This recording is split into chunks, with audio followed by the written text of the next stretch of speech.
फिर से हम निकले हैं घूमने के लिए गंगोली हाट और पाताल भुवनेश्वर। अभी हम काना पहुँचने वाले हैं।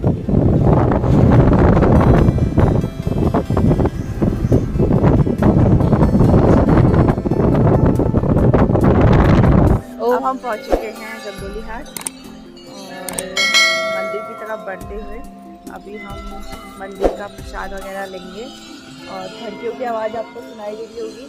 सभी लोग साथ में हैं, तो अब हम लेते हैं प्रसाद वगैरह और उसके बाद फिर बढ़ते हैं आगे।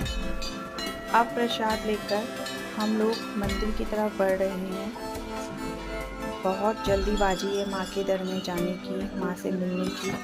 चलो बुलावा आया है, माता ने बुलाया है। बहुत सारी घंटियाँ हैं इधर। कहा जाता है जिसकी भी मुराद पूरी होती है वो माँ के दर्शन करने आता है और अपनी श्रद्धा अनुसार यहाँ पे घंटियाँ चढ़ाता है। तो मुख्य मंदिर की तरफ बढ़ते हुए हमारे कदम देवदार के घने जंगलों से घिरा हुआ माँ का दरबार, और हम लोग उस दरबार में अपनी हाजिरी लगाने के लिए आगे बढ़ते हुए पूरा मंदिर परिसर दिखाने की आपको कोशिश कर रही हूँ। माँ कालिका का एक फ़ोटो फ्रेम। इसी क्रम में अब हम आगे को बढ़ रहे हैं मुख्य मंदिर की तरफ।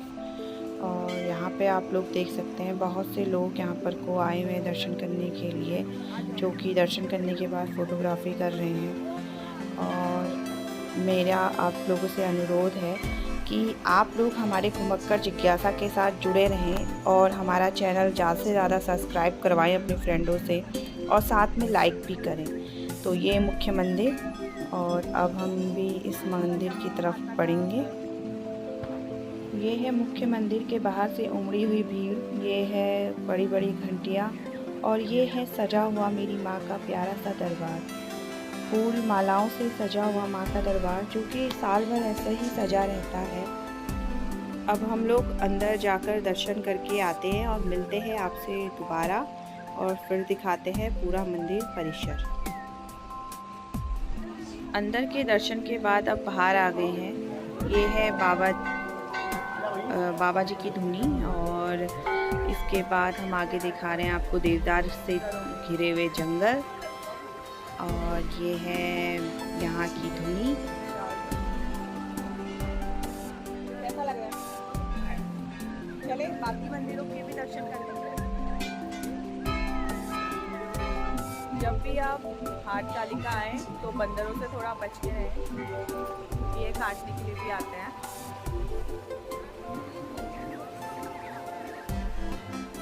ये माँ के दरबार में जली हुई चोट हल्की हल्की बूंदाबांदी भी होना शुरू हो गई है। पूजा करने के बाद हम सभी लोग देवदार से घिरे हुए इस सुंदर माँ के दरबार को देख रहे हैं सुंदर कलाकृति को, और यहाँ मंदिर के सुंदर दृश्य को। हाट कालिका, यहाँ सबसे ज़्यादा आस्था है कुमाऊं रेजिमेंट की।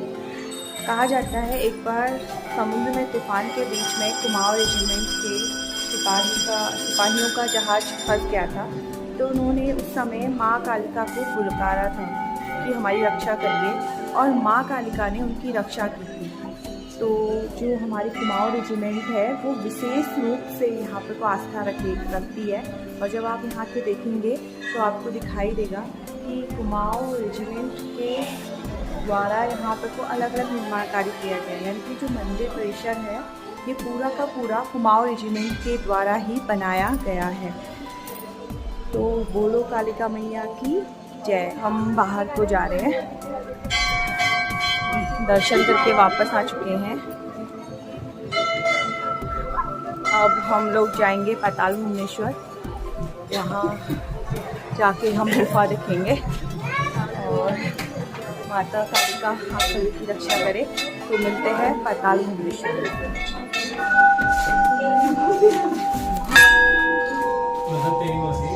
गीता चली गई है दुकान में कुछ खरीदने के लिए।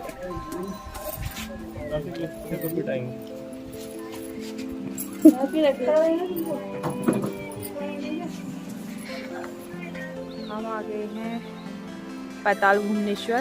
ऊपर बहुत जाम है गाड़ियों का, तो हम ये पैदल रास्ते से नीचे को जा रहे हैं मार्केट की तरफ, और इस पैदल मार्ग से हम अब जाएंगे पाताल भुवनेश्वर के लिए। कनिका बहुत ज़्यादा थक चुकी है और गीता भी साथ में, इसलिए ये आगे थे। अब मैं भी जा रहे हैं।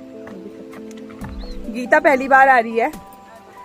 पाताल भुवनेश्वर गुफा भी देवदार के जंगलों के बीच में है और ठंडा हो रहा है।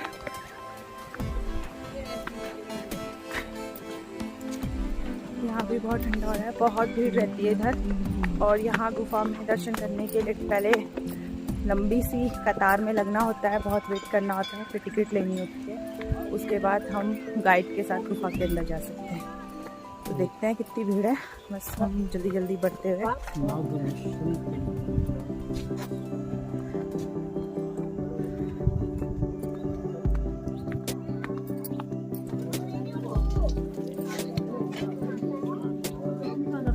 हम पहुंच चुके हैं पाताल भुवनेश्वर। आप देख रहे होंगे पीछे, मेरे पीछे बहुत ज़्यादा भीड़ है इधर। तो टिकट के लिए नंबर लगा रहे हैं और हम लोग करेंगे वेट। तो उधर बहुत भीड़ थी, तो हम लोग इधर आ गए हैं बैठने के लिए। अब कम से कम 1 घंटा में वेट करना पड़ेगा और उसके बाद हमारा नंबर आएगा। तो हम यहाँ पे बैठे हुए हैं सभी लोग। तो बहुत अच्छा लगा यहाँ आके और बहुत मज़ा आया मुझे। बस एक कमी थी कि यार मिस्टर जी साथ में नहीं थे और मैंने उनको बहुत मिस किया। बहुत मज़ा आया, जरूर आना चाहिए इधर, बेस्ट एक्सपीरियंस। और भैया बताओ कैसा लगा? मज़ा आया ना? और कनिका कैसा लगा? बहुत बढ़िया। कार्तिक बढ़िया। अच्छा, कितना है? कितना बढ़िया? बहुत बढ़िया। बहुत बढ़िया, ठीक।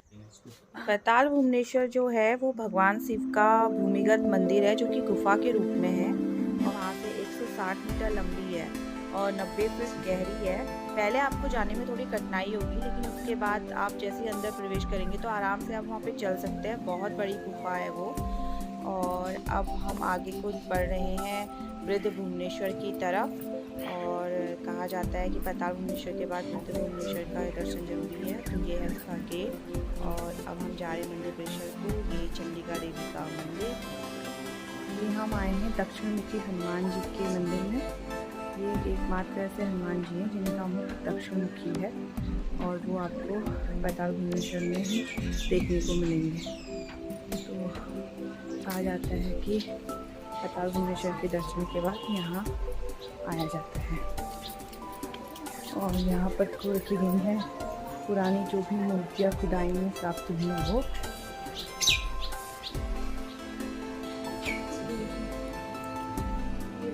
वृद्ध भुवनेश्वर में भी बहुत से छोटे छोटे मंदिर है और पत्थरों में सुंदर चित्रकारी करते हुए यहाँ पर कोई छोटे छोटे मंदिर बनाए गए हैं।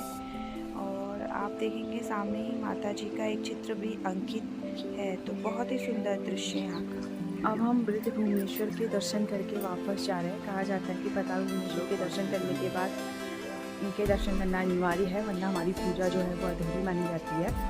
तो अब हम वापस जा रहे हैं और इसके साथ ही हमारा जो आज का सफ़र है वो पूरा हुआ।